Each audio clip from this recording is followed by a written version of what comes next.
Hello, नमस्कार दोस्तों। स्वागत है आप सभी का सादगिया IAS PCS क्लास में। चलते आज के इस लेक्चर में, ये हमारा सेकंड लेक्चर है पॉलिटी का, राइट। पिछले क्लास में हम लोगों ने जाना था कि एक्ट किसे कहते हैं, एक्ट तथा रेगुलेटिंग एक्ट तथा चार्टर एक्ट, ये तीनों का डिफरेंट हमने पिछले क्लास में जाना। यदि किसी दोस्त को इसके डिफरेंट या इसके क्या क्या तीनों में फर्क है अगर नहीं पता, तो वो पिछले वीडियो लेक्चर फर्स्ट पॉलिटी का देखें, उसमें हमने इसका पूरा डिटेल बताया है। चलिए, तो आज हम लोग चर्चा करेंगे रेगुलेटरी एक्ट 7073 के बारे में। 7073 के रेगुलेटरी एक्ट, क्योंकि इसी से रिलेटेड है। फ्रेंड्स, जैसे कि हमने पढ़ा है कि रेगुलेटरी एक्ट 7073 में क्या क्या हुआ था कि 74 इसी एक्ट के तहत 7074 में कलकत्ता सर्वोच्च न्यायालय का स्थापना हुआ, प्लस कोर्ट ऑफ डायरेक्टर की भी स्थापना की गई थी। कोर्ट ऑफ डायरेक्टर्स की भी स्थापना की गई थी, तथा इसके तहत और एक कानून बनाया गया था कि कंपनी के जो भी सर्वेंट है वो अपने निजी व्यापार नहीं कर सकते। प्लस और उसमें ऐड किया गया था कि कंपनी के कोई भी सेवक हो, कोई भी नौकरशाही हो, वह उपहार के नाम से किसी तरह का रिश्वत हो या किसी भी तरह का वो इंडियन से किसी भी तरह का वो उपहार नहीं ले सकता। यह भी हमने 1773 के एक्ट में पढ़ा था। और उसके बाद ये भी पढ़ा था कि इसी एक्ट के तहत बंगाल के गवर्नर को बंगाल के गवर्नर जनरल बनाया गया था, और बंगाल का पहला गवर्नर जनरल वारेन हेस्टिंग्स था, और इसमें एक गवर्नर जनरल का एक काउंसिल बॉडी भी बनाया गया था। ये सारी चीजें हमने पिछले क्लास में पढ़ा। आप अगर जानना चाहें तो जरूर पिछले क्लास को देखें और इनके कंफ्यूजन को दूर कर लें।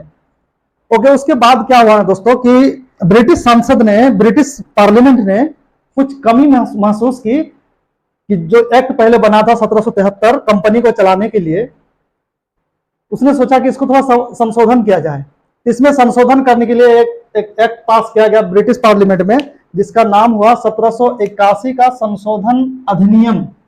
इसको एक दूसरे नाम से भी जानते हैं, एक्ट ऑफ सेटलमेंट। आप याद रखना कि एक्ट ऑफ सेटलमेंट 1781 को पास हुआ था, और ये ब्रिटिश पार्लियामेंट ने इसको पास किया था सिर्फ और सिर्फ 7073 रेगुलेटरी एक्ट में जो भी कमियां हैं उसको दूर करने के लिए। इसके कुछ बिंदु हैं, बस इसको दिमाग में आप रख लो, रट्टा मारने की कोई जरूरत नहीं है, सिर्फ समझो इसे। देखो, सुप्रीम कोर्ट का स्थापना तो हमें पता था कि 1774 में 7073 के रेगुलेटरी एक्ट के द्वारा किया गया था। इसका क्षेत्राधिकार थोड़ा सा उस समय बड़ा था। इसके अंतर्गत उस समय यानी 1773 के समय जो वो नियम था कि गवर्नर तथा गवर्नर जनरल काउंसिल के जो भी सेवक होगा वो इसके अंतर्गत आएगा। मतलब कि कुछ भी अगर कार्य करते हैं आप, कंपनी में हो, कुछ भी आपके कोई भी मामले हो, तो कलकत्ता के जो सुप्रीम कोर्ट उस समय एस्टैब्लिश किया गया था, वहां पे उसकी सुनवाई होगी। बट इन लोगों ने जब कंप्लेन किया ब्रिटिश में जाकर, ब्रिटिश गवर्नमेंट से कि नहीं, ऐसा नहीं हो सकता कि इंडिया में हमारी सुनवाई हो या कुछ ऐसा, तो वहां पे एक ब्रिटेन में ब्रिटिश पार्लियामेंट ने एक कानून बनाया और कहा कि नहीं भाई, अब से जो है सुप्रीम कोर्ट कलकत्ता के अंतर्गत ये गवर्नर जनरल तथा काउंसिल के जो मेंबर हैं उनको इसके क्षेत्राधिकार से बाहर रखा जाए। मतलब इसकी सुनवाई अब कलकत्ता सुप्रीम कोर्ट में नहीं होगी, ये प्रावधान किया गया। इट मींस कि 1773 ईस्वी में जो कुछ था उसमें ये अमेंड किया गया।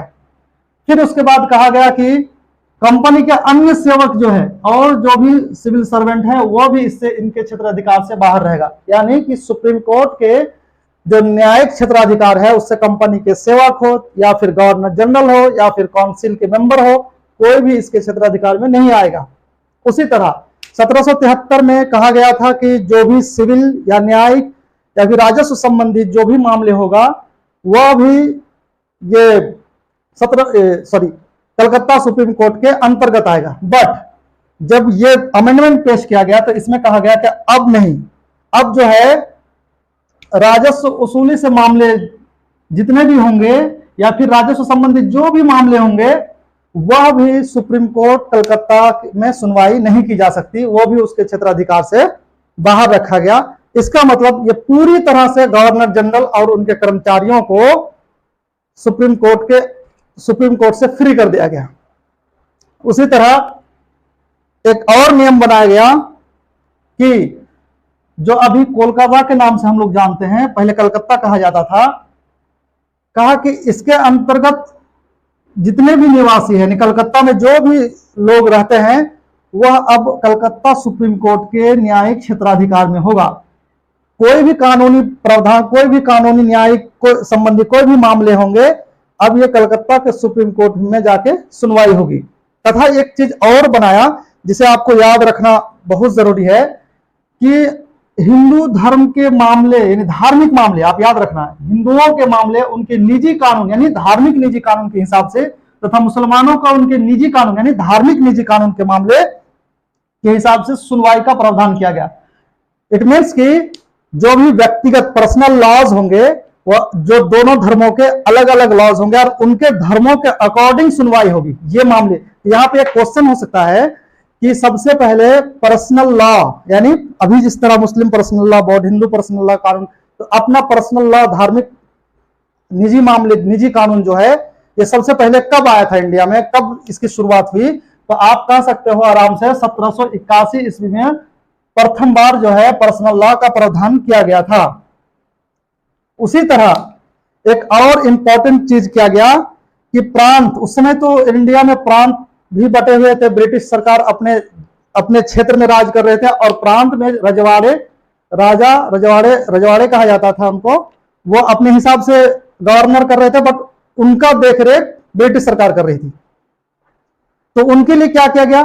तो कहा कि जो प्रांतीय न्यायालय हैं, जो प्रांत में न्यायालय हैं, कोर्ट हैं, इसकी जो अपील होगी, अगर कोई चीज में ये फंस जाता है, कोई परेशानी होती है, तो ये अपील सुप्रीम कोर्ट, जिस तरह अभी हम लोग जानते हैं कि हाई कोर्ट में कोई मामले होते हैं, अगर वो वहां सॉर्ट आउट नहीं होता है तो हम कहा जाते हैं सुप्रीम कोर्ट, दिल्ली आते हैं। तो कहा कि जो प्रांतीय न्यायालय के जो अपील होंगे, वह अब कोलकाता या कलकत्ता सुप्रीम कोर्ट नहीं जाकर, वहां नहीं जाएगा, अब इसका अपील होगा गवर्नर इन काउंसिल के पास, जो मेंबर है गवर्नर के साथ, उनके पास इसका अपील होगा।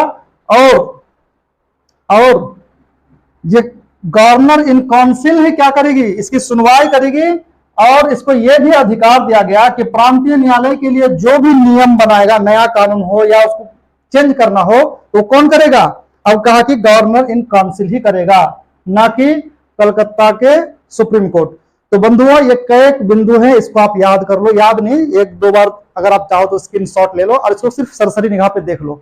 क्या एक बार जल्दी जल्दी हम लोग देख लेते हैं कि सबसे पहले कि दिमाग में यह कर लेना है कि रेगुलेटरी एक्ट 1773 का जो अमेंडमेंट किया गया वो 1781 में किया गया, और 81 में करने के बाद क्या किया गया कि सुप्रीम कोर्ट कलकत्ता के क्षेत्र अधिकार को कम कर दिया गया। इसको इस तरह भी दिमाग में रखो कि सुप्रीम कोर्ट कलकत्ता के क्षेत्राधिकार को संकुचित किया गया, और कहा गया कि जो गवर्नर जनरल है या गवर्नर जनरल के साथ जो काउंसिल बॉडी है, या फिर कंपनी के जो अन्य सर्वेंट है, सेवक है, उनको सुप्रीम कोर्ट कलकत्ता के क्षेत्राधिकार से बाहर कर दिया गया। अब वहां सुनवाई नहीं हो सकती। तथा दूसरा कहा गया कि जो सुप्रीम कोर्ट कलकत्ता है, कलकत्ता के जो निवासी है, उनकी सुनवाई सिर्फ और सिर्फ सुप्रीम कोर्ट कलकत्ता ही करेगी। और हिंदुओं के लिए पहली बार उसके पर्सनल लॉज बनाए गए, मुसलमानों के लिए पहली बार उनके पर्सनल लॉज बनाए गए। तथा प्रांतीय जो न्यायालय थे, उनकी जो अपील होती थी, ये सुप्रीम कोर्ट में ना होकर गवर्नर इन काउंसिल में हुआ करता था, और ये उसका कानून बनाने का उसको क्षमता दिया गया। तो आज के कुछ बिंदु हैं, आप इसको दिमाग में रखें, और फिर आगे हम लोग कंटिन्यू करेंगे इसके बाद जो भी एक्ट है। Thank you for watching. Thank you.